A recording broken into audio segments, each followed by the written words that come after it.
Japón es un país con grandes campeones a lo largo de la historia del boxeo.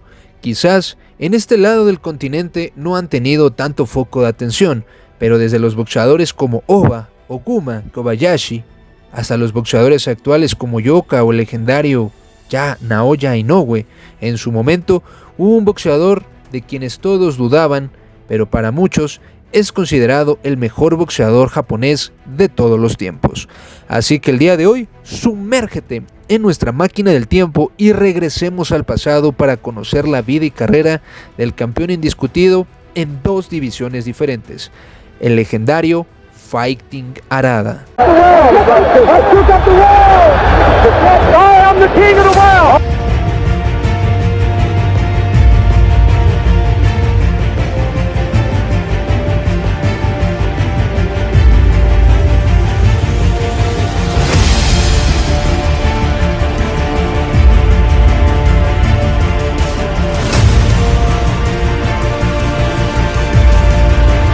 Gene Comer.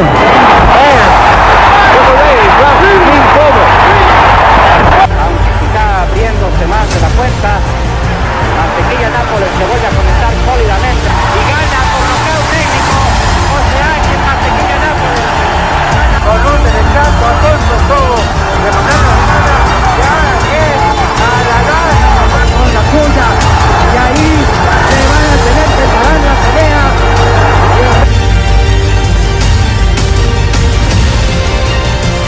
Today, I'm still the greatest of all time.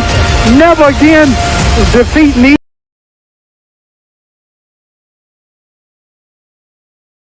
Fighting Harada nacería el día 5 de abril de 1943 en Sategaya, Tokio, Japón.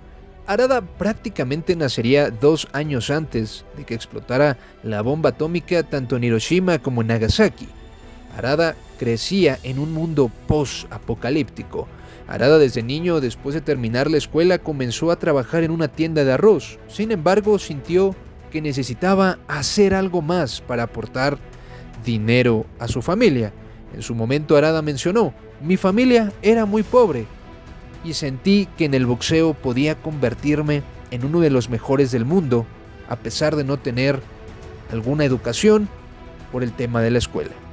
El gimnasio Sasaki estaba cerca y después de visitarlo se unió de inmediato a este gimnasio. Fighting Harada curiosamente no tuvo una carrera amateur. Apenas un par de meses antes de cumplir 17 años, Fighting Harada se convirtió en boxeador profesional.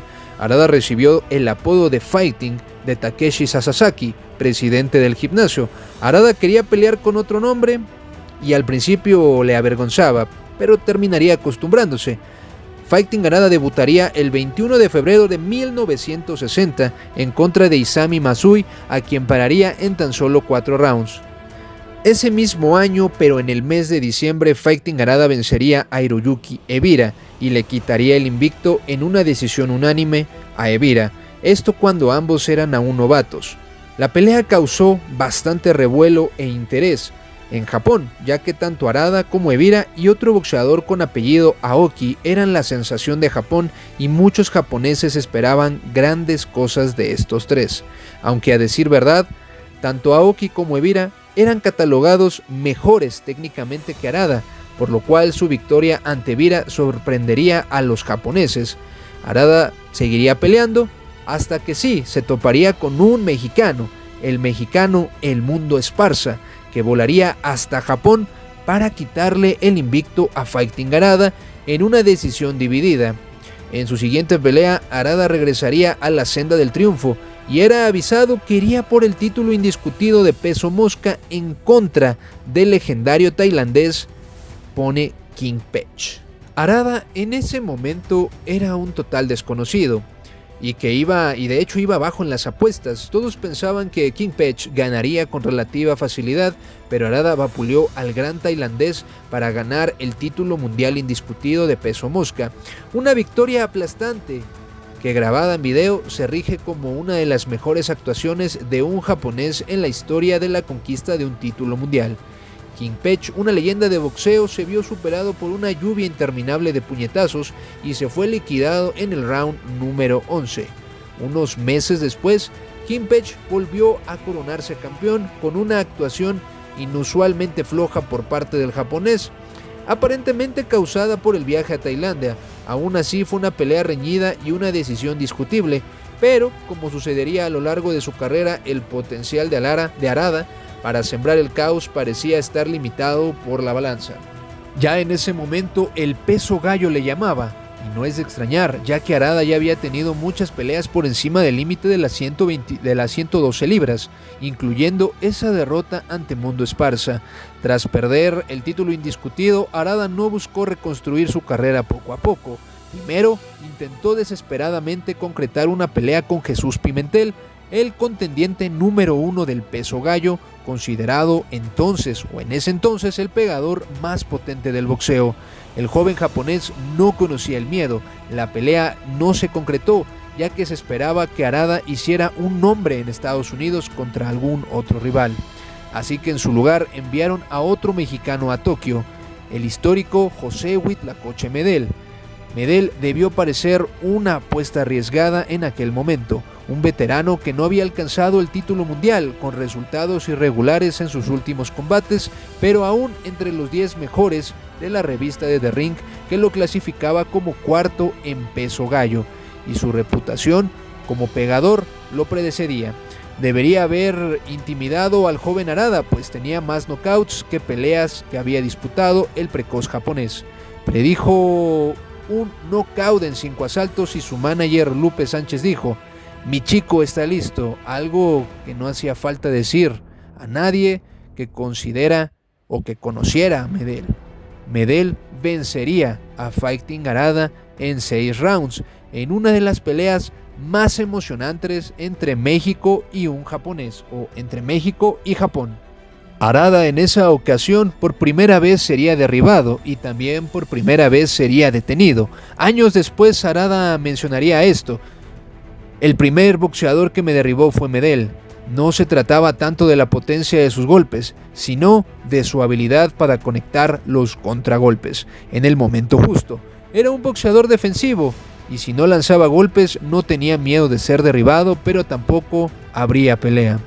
Harada se repuso y regresó a la senda del triunfo. Tuvo 2 victorias importantes versus Ray Aziz, que sería su primera pelea en Estados Unidos, donde en teoría la pelea sería en contra de Jesús Pimentel para definir al retador oficial por el título indiscutido de peso gallo que ostentaba en ese momento el histórico brasileño Éder Joffre, pero Jesús Pimentel se bajaría de la pelea por una enfermedad estomacal y después se enfrentaría a Aoki, pelea que en Japón sería llamada la pelea del siglo, ya que Aoki era un ícono en Japón y junto con Ebira eran conocidos como los más dotados de la generación, y asimismo se le llamaba a los tres cuervos de la era Showa.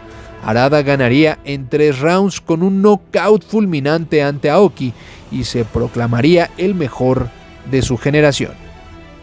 Años más tarde el propio Harada mencionaría esto: "No creo haber nacido con el talento y la habilidad de un boxeador. De los 3, creo que yo era el menos talentoso. Ebira y Aoki tenían más técnica que yo. Creo que logré vencerlos gracias a que entrené más duro que nadie y que nunca perdí la voluntad de ganar". Llegaba la oportunidad de ir en contra de Éder Joffre. Éder Joffre en ese momento se encontraba invicto y venía de derrotar al astuto colombiano Bernardo Caraballo en tan solo 7 rounds. Había vencido 2 veces a José Medel, quien a su vez había derrotado a Harada, y a muchos lo consideraban en ese momento a Joffre imbatible y un campeón legendario. Llegaba 18 de mayo de 1965. Éder Joffre y Harada se enfrentarían por el título indiscutido de peso gallo, donde Joffre saldría como el claro favorito de esta pelea. La pelea valió la pena la espera, recibida con entusiasmo en su momento y manteniéndose tremendo en las grabaciones como uno de los mejores combates por el título de todos los tiempos. Harada y Joffre ofrecerían una magnífica exhibición de boxeo técnico y agresividad desbordante. Harada ganaría una decisión dividida contra Joffre, sorprendiendo al mundo entero. En mi opinión, la pelea Harada la ganaría gracias al jab, con el jab constante de Harada y sus fintas con la mano derecha Joffre no pudo afianzarse en la pelea el tiempo suficiente para generar peligro. El estilo kamikaze de Harada le había dado muchas victorias y también en algunos momentos de este combate, pero en la era posterior a Medel o de la derrota ante Medel, Harada había aprendido dónde y cuándo atacar. Ahora era un peleador diferente, igual de salvaje, pero más cerebral. Posteriormente Harada defendería su centro contra Alan Rudkin, y Rudkin era el mejor peso gallo de Gran Bretaña y Europa. Figuraba en el ranking mundial, pero Harada, a pesar de todo lo que se decía de Rudkin y de que era duro como una roca y de que sabía hacer muchas cosas, Harada le terminó ganando de forma clara y bastante cómoda. Posteriormente se llevaría a cabo la revancha con Eder Joffre y Harada nuevamente ganaría. Harada se impuso por decisión unánime, demostrando sin lugar a dudas que la primera pelea no había sido ninguna casualidad. Fue un combate muy reñido, al igual que el primero, con el árbitro, ambos jueces y el Association Press y Pacific Stars and Tribes puntuando a favor del campeón. Harada le daría una oportunidad a José Medel, que venía de 8 victorias al hilo, para vengar su derrota ante él. Esta revancha fue igual de buena que la primera pelea. Incluso Medel en el round 6 puso mal a Fighting Harada, pero Medel no logró rematarlo en esta ocasión, ya que Harada se lanzaría a realizar el clinch. Harada también conectaría lo suyo y, a pesar de ir llevando las tarjetas a su favor, al final de la pelea Medel nuevamente pondría muy mal a Fighting Harada, pero Harada se salvaría realizando nuevamente el clinch y lograría sacar una victoria por decisión unánime y reteniendo su título indiscutido de peso gallo. Más tarde mencionaría que había sido la pelea por el título más dura que jamás había tenido. Después haría una defensa en contra del colombiano Bernardo Caraballo, a quien vencería por decisión unánime. Tras el primer asalto, todo apuntaba a que sería un combate emocionante, pero la pelea terminó siendo muy intensa, marcada por los clinch y los golpes bruscos de ambos púgiles. La actividad de Harada le valió la victoria. Harada más tarde perdería su título indiscutido ante el legendario boxeador australiano Lionel Rose, una magnífica exhibición de boxeo que ni siquiera Harada pudo superar. Tras perder su corona, el Orgullo de Tokio finalmente se enfrentaría a los mejores de la categoría de peso pluma. Otro australiano estaría en la esquina opuesta para disputar el título de peso pluma, y al igual que Lionel Rose, era un boxeador de gran habilidad. El campeón de peso pluma del CMB, Johnny Famechon, era un australiano tenaz que boxeaba tan bien como peleaba. Harada peleó de forma excelente, derribando al campeón varias veces, pero el histórico Willie Pep le arrebataría la oportunidad de ser campeón mundial en 3 divisiones.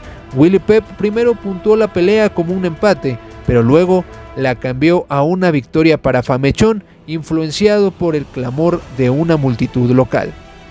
La prensa calificó esto de forma indignante, ya que Harada se marchara de Australia sin el cinturón, a pesar de la gran pelea que había dado. A Harada no le fue tan bien en la revancha en casa, siendo brutalmente noqueado en el round número 14.